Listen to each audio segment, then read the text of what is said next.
இவன் ஏன் இங்க வந்தா? எதுக்கா நீ இந்த நேரத்துல வந்த? மன்னிப்பு கேட்கலான்னு வந்தியா? எதுவும் தேவையில்லை, தயவு செஞ்சு போயிடு. நான் தான் உன்கிட்ட பேச மாட்டேன்னு சொன்னல. உனக்கு அந்த சந்தேகம் இன்னும் இருக்கு, அது போகவே போகாது. அத பத்தி நான் உன்கிட்ட பேசவே போறதில்ல. இப்ப கூட சீனு இங்கதான் இருக்கான். அவன் எதுக்கு இந்த நேரத்துல இங்க வந்தான்னு உனக்கு சந்தேகம் வரலாம். நானும் அவனும் ஒன்னா படிச்சிட்டு இருக்கோம்.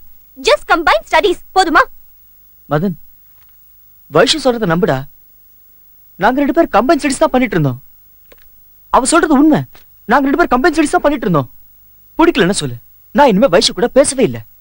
உன்கிட்ட யாரோ தப்பா போட்டு கொடுக்கறாங்க. அதான் என்னால தாங்க முடியல. நீயும் வைஷுவும் எவ்வளவு சின்சியர் லவ்வர்ஸ். நீங்க 2 பேருமே நல்லா இருக்கணும். உங்க 2 பேருக்குள்ள என்னால ஏதாவது பிரச்சனைனா என்னால தாங்க முடியாது. நான் வேணா போயிறேன்.